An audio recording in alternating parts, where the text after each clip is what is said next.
Hello friends, मेरा नाम पूजा शर्मा है और मैं आज आपको different type of marriage line के बारे में बताना चाहती हूँ।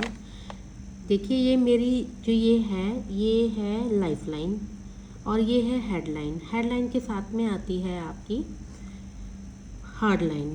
ये हार्ड लाइन के बीच में ये जो लिटिल फिंगर है और इस लिटिल फिंगर के बीच में जो ये पार्ट है, हार्ड लाइन के बीच में और लिटिल फिंगर के बीच में जो ये जो एरिया है, इसके बीच में जो लाइन होती है, ये मैरिज लाइन होती है। अब हमें ये डिसाइड करना है कि ये मैरिज लाइन जो हम कितने कैसे ईयरली हम इसको किस ईयर में मैरिज होएगी उसको हम कैसे स्टार्ट कर सकते हैं। तो हम इस पार्ट को हम दो पार्ट में डिवाइड कर लेते हैं, ठीक है।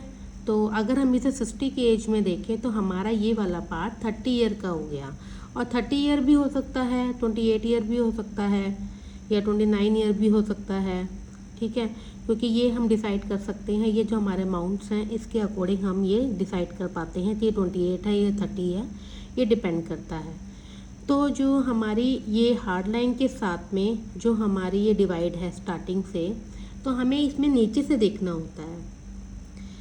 हमारे जो लाइन नीचे से बिल्कुल, अगर आप हाथ में देखें, मेरे हाथ में देखें, अगर ये हार्ड लाइन के साथ में ये नीचे से स्टार्ट हो रहा है, तो ऐसे जो हार्ड लाइन जो हमारी ये वाली एज जो होती है, ये हमारे 60 से हम 16 से लगा के 30 लगा सकते हैं। ये स्टार्टअप से है, यहाँ से आपकी लाइन स्टार्ट होती है तो आप 16 से लगा लीजिए, फिर उसके अकॉर्डिंगली हम यहाँ पे 30 पे आ जाते हैं। इन बिटवीन जो रिश्ते बनते हैं और दो लोगों के बीच में जो भी रिलेशनशिप बनते हैं, वो उनके रिलेशनशिप जो होते हैं, मैरिज जो होती है, वो एक अट्रैक्शन या इमोशन में हाँ के बनते हैं। वो सबसे पहले वो इमोशनली या उनसे अट्रैक्ट होते हैं, उनके अपेयरेंस के जाके अट्रैक्ट होते हैं। ऐसा कोई स्ट्रॉन्ग बॉन्ड नहीं होता है कि वो एक मैच्योरिटी लेवल पर आ गए हैं जो उनका कोई स्ट्रॉन्ग बॉन्ड होता है, लेकिन वो रिश्ते बहुत अच्छे होते हैं और वो इमोशनली रिश्ते काफ़ी लॉन्ग टर्म तक चलते हैं। तो हम ये वाले जो रिलेशनशिप है इनको बहुत अच्छा मानते हैं दो लोगों के बीच में। हम इसे मैरिज लाइन भी बोल सकते हैं, एक तरह से रिलेशनशिप लाइन भी बोल सकते हैं। जो हमारे ये हार्ड लाइन और ये हमारी जो लिटिल फिंगर है, इनके बीच में जो डिवाइड करने के बाद जो हार्ड लाइन के पास में बनते हैं, ये उस लाइन के बारे में मैं आपको बता रही हूँ।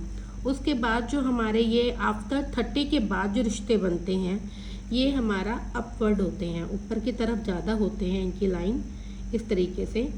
तो ये वाले जो रिलेशनशिप होते हैं, ये एक तरह से म्यूचुअल अंडरस्टैंडिंग इनमें ज़्यादा होती है और एक दूसरे की ज़रूरत के हिसाब से ये रिश्ते जुड़े हुए होते हैं। जैसे कि एक रिस्पॉन्सिबिलिटी हो जाती है कि लाइफ में किसी न किसी के साथ तो आपको एक रिलेशन बनाना ही है या मैरिज करनी है, तो अपनी लाइबिलिटीज़ को वो एक दूसरे के साथ बांट लेते हैं और ऐसे ये रिश्ते चलते हैं। तो इधर ये बॉन्ड अच्छे भी हो सकते हैं, इमोशनल भी हो सकते हैं, लेकिन ये हमारा डिपेंड करता है लोकेशन के ऊपर कि अगर ये रिश्ते 30 के बाद भी हमारी हार्ड लाइन से नीचे से स्टार्ट हो रहे हैं, तो ये रिश्ते दोनों तरीके से मेच्योर हो जाते हैं। तो हम ये कह सकते हैं कि ये जो हमारी मैरिज लाइन है, ये बहुत ही ज़्यादा स्ट्रॉन्ग होती है। अब मैं आपको डिफरेंट टाइप के जो लाइंस इन एरिया में बनते हैं उनकी मीनिंग बताऊंगी। जो सबसे अच्छी जो लाइन होती है वो एकदम स्ट्रेट लाइन होती है, जो सेंटर में हो या इधर की तरफ हो या इधर की तरफ हो, स्ट्रेट लाइन होती है। ये वाले जो रिलेशन होते हैं ये बहुत स्ट्रॉन्ग होते हैं और ये काफ़ी लॉन्ग टाइम तक चलते हैं। इनको लाइफ में ऐसी कोई लड़ाई झगड़े जल्दी से नहीं होते हैं, दोनों में एक अच्छी सी म्यूचुअल अंडरस्टैंडिंग होती है। तो ये वाले जो रिश्ते होते हैं एकदम यूनिफॉर्म, स्ट्रॉन्ग और कमिटेड होते हैं। सेकंड जो होती है थोड़े से थिन लाइन होती है जो हमारे इस वाले एरिया में आती है। चाहे आप ये थिन लाइन आप 30 के बाद कह लो या 30 से पहले बोल दो, लेकिन जब भी अगर आपके हाथ में ये थिन लाइन होती है, तो ऐसे जो लोग होते हैं इनके जो रिलेशनशिप होते हैं वो इतने ज़्यादा सस्टेन नहीं होते हैं, लॉन्ग टाइम तक नहीं चल पाते हैं। कहीं ना कहीं इनके बीच में एक मिसअंडरस्टैंडिंग हो जाती है। तीसरी जो आपके हाथ में अगर जो ये मैरिज लाइन या रिलेशनशिप लाइन बनती है वो बहुत ब्रॉड एंड डीप बनती है। ऐसे रिश्ते अगर चले तो बहुत अच्छे चलते हैं कि भाई हम एक दूसरे के इतना स्ट्रॉन्ग बॉन्ड हो जाता है कि वो एक दूसरे के बिना रह नहीं सकते हैं, और या फिर ऐसा हो जाता है कि हमने कोई गलती कर दी आपस में मैरिज करके। तो ये दोनों कंडीशन होती हैं, इसके साथ और भी बहुत चीज़ें डिपेंड करती हैं। तो ये जो रिश्ते होते हैं ये डिपेंड करता है और भी सारी चीज़ों को देखते हुए। हाथ में खाली इन्हीं सारी हम लाइन के ऊपर ही सारे अपना जो डिसीजन है नहीं दे सकते हैं, ये और भी चीज़ों को इंडिकेट करती है। फोर्थ जो हमारा लाइन बनती है ये चेन नुमा बनती है, इस तरीके से राउंड राउंड करके शेप बन जाती है मैरिज लाइन के ऊपर। ऐसे रिश्तों में हमेशा खट्टी मीठी लड़ाई होती रहती हैं उनके बीच में। कभी भी एक दूसरे को ऐसा मतलब कभी भी वो जुड़ जाते हैं, कभी भी चले जाते हैं। जैसे आप एग्जांपल देती हूँ कि कभी मैरिज वो नाराज़ होकर अपने घर चली जाती हैं, काफ़ी दिनों तक रहती हैं, फिर वो आ जाती हैं, फिर ऐसे ऐसे करते करते लाइफ एक जब वो मिड एज में आ जाते हैं तो रिश्ते थोड़े से एक रिस्पॉन्सिबिलिटी के उस पर चले जाते हैं। जो फिफ्थ लाइन है हमारी, उसमें क्या होता है, ये नीचे से तो वो स्ट्रेट लाइन बिल्कुल जाती है, हमारे इस वाले एरिया से स्ट्रेट लाइन जाती है और ऊपर जाके इस तरीके से स्प्लिट हो जाती है इस तरीके से। तो ऐसे जो रिश्ते होते हैं वो स्ट्रेट पहले तो शुरू में बहुत अच्छे चलते हैं, अच्छे एक दूसरे के बाउंड बहुत अच्छा होता है, वो डिफरेंट ओपिनियन रखते हैं एक दूसरे के साथ और उन दोनों को एग्री करते हैं, और उसके बाद वो फिर उस चीज़ पे डिसएग्री हो जाते हैं और फिर लड़ाई कर लेते हैं। तो ये वाले रिलेशन भी आपके चलते हैं लेकिन इतने अच्छे नहीं हैं। हाँ, लाइफ एक कॉम्प्रोमाइजिंग स्टेट पर कहीं ना कहीं आ जाती है। छठा जो आपका ये जो लाइन है ये नीचे से ही ये स्प्लिट होते हुए ऊपर आके एक हो जाते हैं। मतलब जब उनकी मैरिज होती है, मैरिज के शुरू के ही कुछ सालों में आपस में लड़ाइयाँ शुरू हो जाती हैं, एक दूसरे की ओपिनियन सेट नहीं होती हैं और धीरे धीरे वो एक कॉम्प्रोमाइजिंग स्टेट बनाकर अपनी लाइफ को चलाने लगते हैं।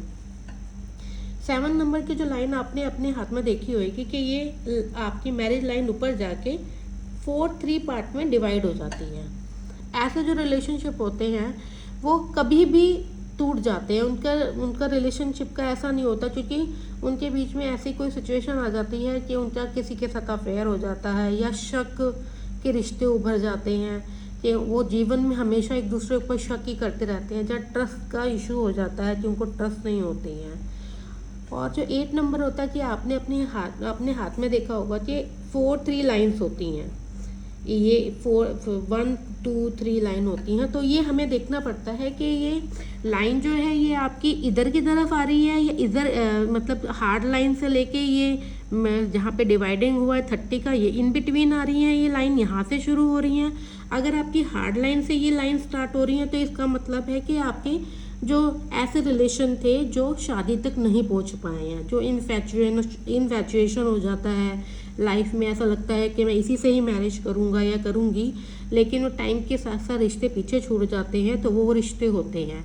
और ऐसे ही आगे जाके 30 से लेके 35 40 के बाद इन बिटवीन जो रिश्ते बनते हैं वो आपके रिश्ते अच्छे हो जाते हैं।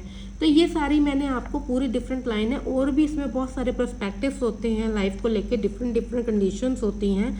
लेकिन जैसे मैं आपको एक एग्जांपल देती हूँ, जैसे ये हमारी लाइफ जो हमारी ये जो मैरिज लाइन है, सबसे अच्छी लाइन मानी जाती है जो सेंटर में स्ट्रेट लाइन होती है।